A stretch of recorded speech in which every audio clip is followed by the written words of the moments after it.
Salut à tous, on est parti pour une nouvelle vidéo. On rappelle que l'on démarre une période de trêve internationale, pas de match pour le Real ce week-end. On regardera dans quelques instants le programme et le calendrier qui attend les merengues sur les prochaines semaines. En tout cas, aujourd'hui, pas d'entraînement du côté du centre d'entraînement. Reprise de l'entraînement pour les non-internationaux, ça sera demain à 15h. Évidemment, il y a beaucoup de joueurs du Real qui ont rejoint déjà leur sélection nationale. On a notamment Kepa, Carvajal, Fran Garcia et Rosselló qui sont évidemment avec la sélection espagnole. Rodrigo et Vinicius avec le Brésil, étant donné que Eder Militao est blessé, il n'est donc pas sélectionné. Tchouaméni et Camavinga sont avec l'équipe de France. Luka Modric avec la Croatie, Fede Valverde avec l'Uruguay, Andriy Lunin avec l'Ukraine, Jude Bellingham avec l'Angleterre, Antonio Rüdiger avec l'Allemagne et David Alaba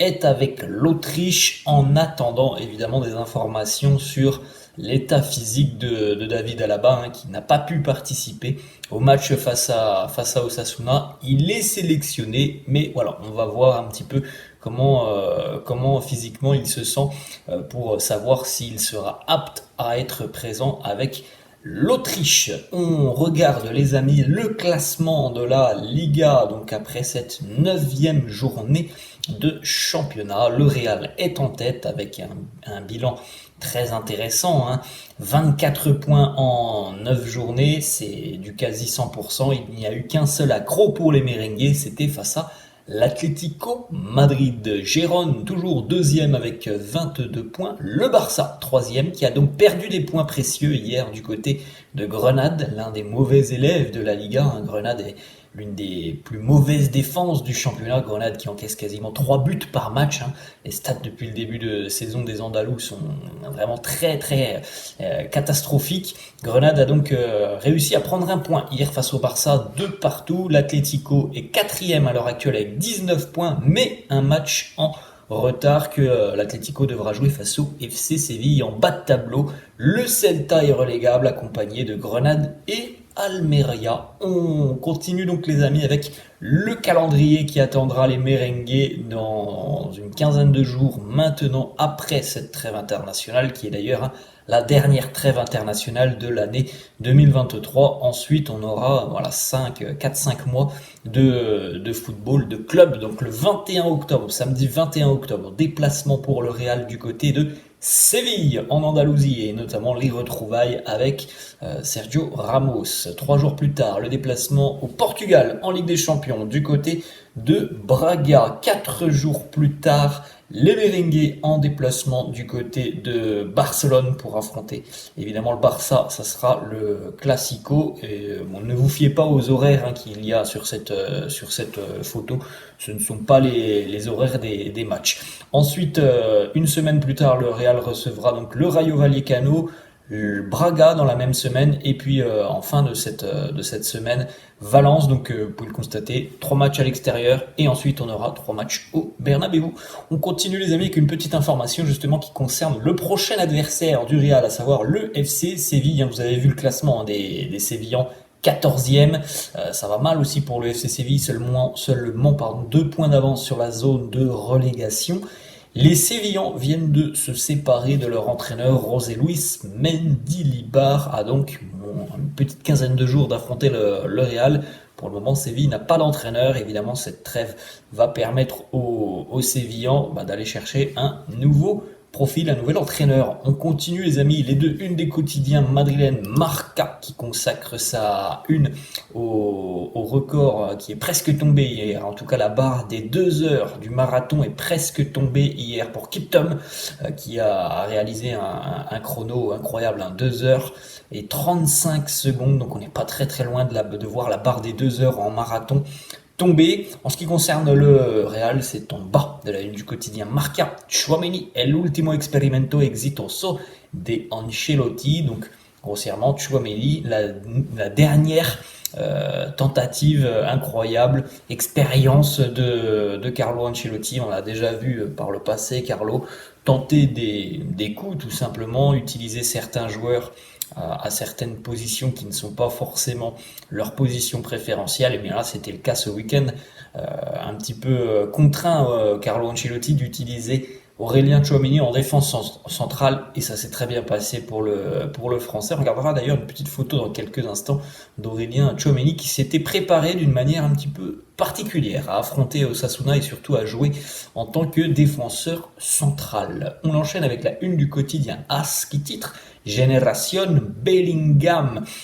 C'est l'un des éléments moteurs du groupe merengue et c'est surtout l'un des joueurs qui symbolise aussi le renouveau du Real Madrid depuis quelques années, la jeunesse au pouvoir, accompagnée notamment de Militao, Tchouaméni, Valverde, Camavinga, Rodrigo, Vinicius.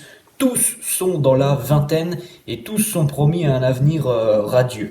On poursuit les amis avec cette petite photo assez intéressante où l'on retrouve notamment les 7 meilleurs buteurs de l'histoire du Real Madrid, accompagnés aussi dans ce classement de Jude Bellingham. Et vous pouvez le constater, les stats de Bellingham, donc à 20 ans, sont exceptionnels puisqu'il est devant sur les 10 premiers matchs, hein, évidemment, et sur ses 10 buts inscrits en 10 matchs.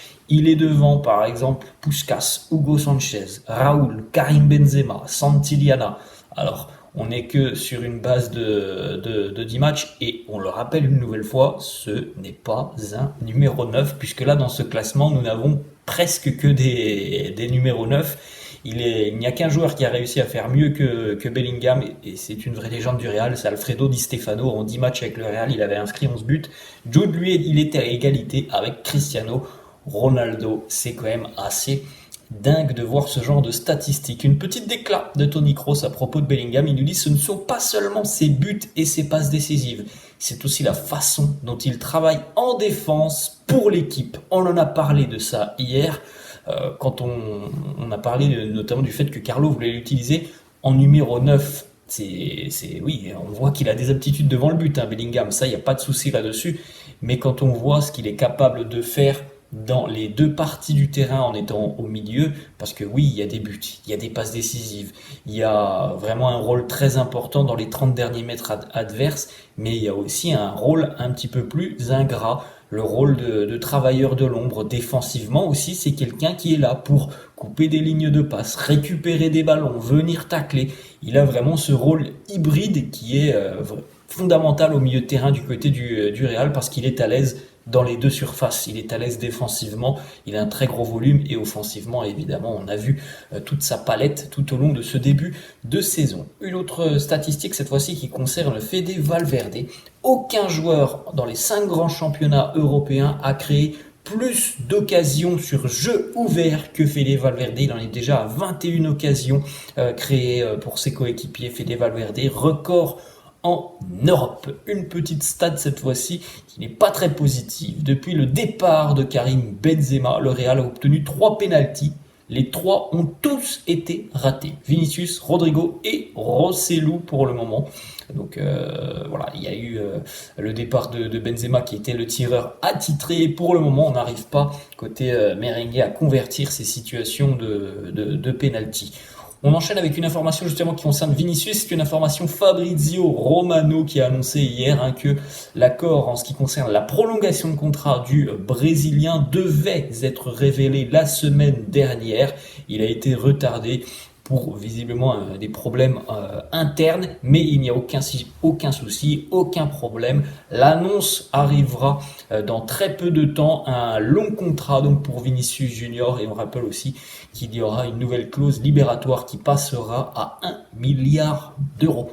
On continue, on regarde donc cette petite information qui concerne Aurélien Tchouaméni qui a utilisé un casque de réalité virtuelle et qui a étudié les clips vidéo d'Osasuna dans ses préparatifs de la rencontre pour jouer son rôle de défenseur central. Donc il a laissé tout ça sur son compte TikTok. Donc si vous avez TikTok, n'hésitez pas à aller voir le compte d'Aurélien Tchouaméni où vous le voyez donc utiliser ce casque de réalité virtuelle et donc se mettre en situation de défenseur central et d'affronter par exemple Ante Boudimir, puisque c'est le joueur là qui est ciblé sur cette vidéo. C'est vrai que c'est certainement l'une des méthodes qui, à mon avis, va émerger dans les prochaines années, d'avoir des clips. Là, il y a 90 minutes du jeu, par exemple, sans ballon d'Ante Boudimir et ce casque de réalité virtuelle pour commencer un petit peu à travailler ces mécanismes face à ce genre de joueurs. On enchaîne une information qui concerne Arda Güler qui devrait être de retour après la trêve internationale. Retour évidemment à l'entraînement, premièrement,